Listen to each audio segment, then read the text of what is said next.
In this video, I'm teaching you how to go from charging hundreds to thousands for your photography or videography services. The best part? This doesn't require you to learn any new skills. We're learning how to package your services in an offer that you can charge thousands for. Now that's a pretty big promise. How do you go from charging hundreds to thousands for seemingly the same service without needing to learn a new creative skill set? By the way, if you're new here, I'm Chris Pieta and I teach creative business and photography. I want to say a special hi to all my new subscribers. Welcome to the channel. There are three ways to charge for your services: by the hour, by the deliverable, or with big packages that pack a lot of punch. If you charge by the hour, the amount of money you can make is limited by how many hours you work. If you hire someone on to help you, how are you distinguishing between what you charge your clients versus what you charge your new team member? How do you calculate profit here? It gets messy. This isn't a sustainable way to scale. When the amount of money that you can make isn't directly tied to your time, then you have unlimited upside to the amount you can make. 2. Charging per deliverable.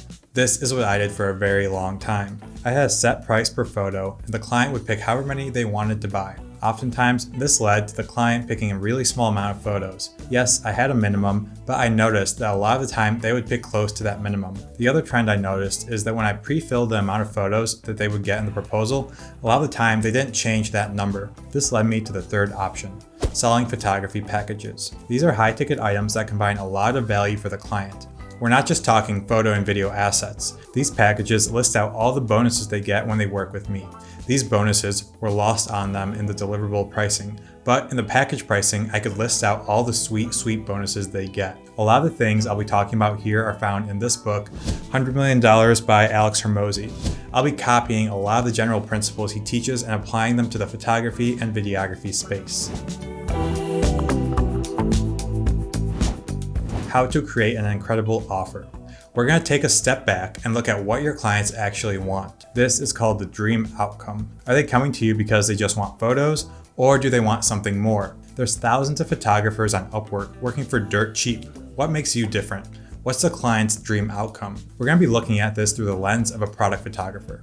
The principles I'm teaching apply to all areas of photography, videography, and other creative fields. Don't get lost in the details, always think in terms of the principles. So let's go back to the dream outcome. The dream outcome of my clients is to get product photos that increase brand awareness and drive sales.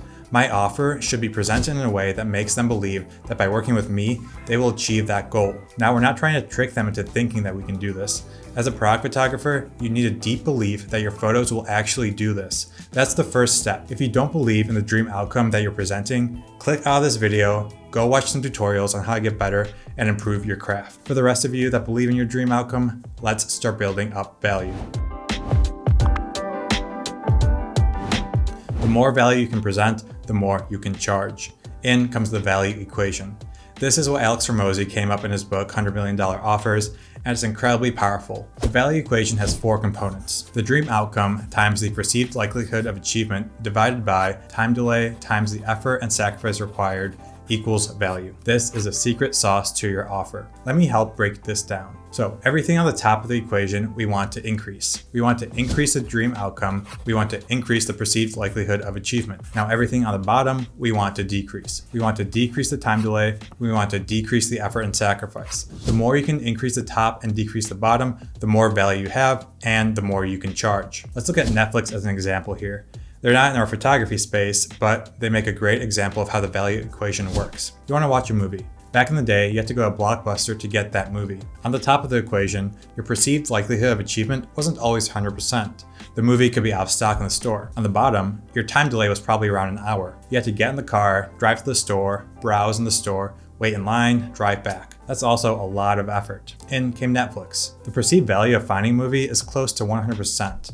This maximized the top of this equation. On the bottom, the time delay became a few seconds. You sit down, open the Netflix app, and click on the movie that you wanted. This takes very little effort. Netflix made the top of the value equation very big and made the bottom of the value equation very small, driving the value sky high. The value was so great that Blockbuster doesn't even exist now. You can do this exercise with a lot of businesses these days. Uber gets you a ride in 10 minutes. You can even pay a little extra for that ride to come in 3 minutes so that your time delay is even smaller, but it comes at a cost. What we're doing here today is applying these principles to your creative business. Let's see how we can apply this to product photography. How can we make an irresistible offer with a ton of value? Number 1, we already know the dream outcome. The dream outcome is to take great photos that drive sales and build brand awareness. We can increase the perceived likelihood of achievement by offering things like custom mood boards, prep calls with the client, a website full of past examples and case studies relevant to their brand. We can include things like prop shopping, unlimited colored backdrops, and textured backdrops. We can provide them with a lot of photos to choose from for the final edits. All of these things increase that perceived likelihood of achievement. Next, let's look at the bottom of the equation, time delay. Well, this really comes down to how efficiently you and your team can work. How fast of a turnaround can you promise this client? Do you normally have a 3-week turnaround? What would it take to drop that to 1 week? What about 3 days, 24 hours? I'm not saying you need to go this low, but think of what you can implement in your business so that the time delay drops significantly and your value increases. Finally, effort and sacrifice. One huge reason that people don't hire photographers off of Upwork is because they don't want to micromanage them. They know that if they hire someone for cheap, they know that they're going to have to be involved in the creative process. Maybe there will be reshoots. They're probably going to have to hold the hand of that cheap photographer during the entire photo shoot. As a photographer, you need to present yourself as the expert.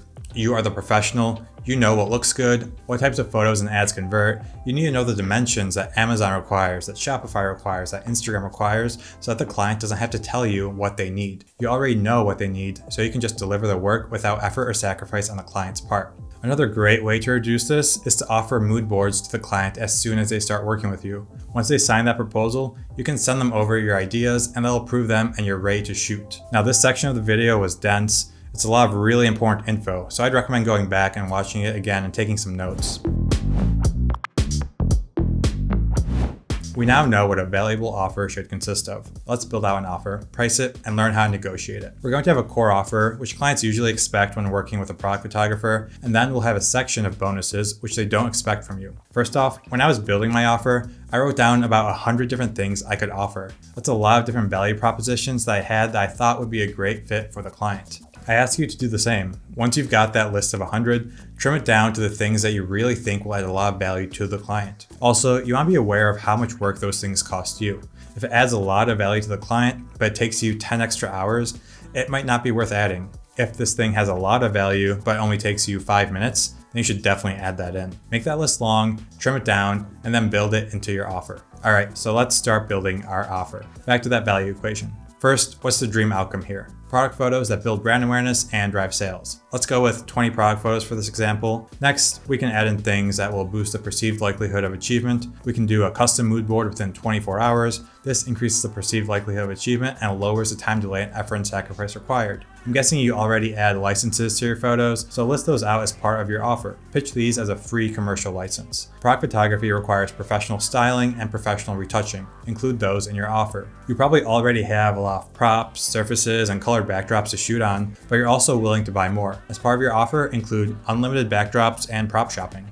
Now, we all know how TikTok and Instagram Reels are taking over. What if you include a free behind the scenes video of how you got a particular photo of the shoot? That could be something that might sway a potential client to working with you. Finally, include free resizing for different aspect ratios, square, 4x5, 9x16. Those are great ones to start off with. Now, these are just a handful of bonuses that you can include. Again, do that exercise I mentioned and see what you can come up with. When we put all of this together, we have our core offer of 20 product photos. Then we have bonuses like custom mood boards within 24 hours, unlimited commercial licenses, professional styling, professional retouching, unlimited props and backdrops, a TikTok video of the behind the scenes of the shoot, resizing of the photos to fit all social aspect ratios. Now, that's a killer offer. There's so much value packed in something like that versus just 20 product photos. Clients are going to love you for this. But how much is this going to cost?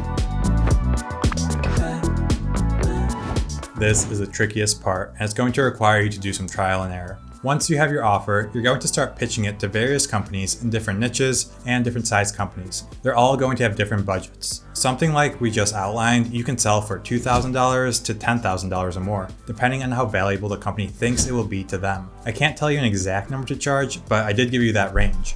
Pick a number in that range and see what feedback you're getting. Now, if you think it's unfair to charge more depending on the size of the company, remember this. Bigger companies are going to profit more off your photos. If a small company takes your photos and run ads with them, they might only spend $1,000 a month on those ads. A big company might be putting hundreds of thousands of dollars a month behind your photos. Is it fair to charge the same price for different size companies? You tell me. I want to leave you with one more thing. This is a negotiation tactic. It's pretty simple. First, those bonuses that we went through, Say that you throw those in for free. Now, no one's really gonna believe that they're actually free. They know that they're priced in, but it's a psychological trick, and even if you know about it, it still helps. It's why infomercials sell one knife for 50 bucks and then say you'll get 14 knives for free. Now, going off of this, when you're presenting your bonuses, don't always present them all at the same time. Maybe just present half of them to start. Then when the client says, your package is over budget, can you take 500 bucks off? Instead of dropping your price 500 bucks to meet them at that lower price, add in more bonuses. Remember, a lot of these bonuses don't cost you much, but are still tremendously valuable to the client. Say, I can't drop 500, but I can add in a free TikTok video and unlimited prop shopping, plus a few different aspect ratios optimized for social media. Chances are they'll find those bonuses super valuable and you'll walk away with the price you wanted. The offer is king in our industry. This video is super in-depth, so come back while making your offer. I know you want to learn more since you've watched this far. I've got a video that I think you'll love right here, and I'll see you in the next one.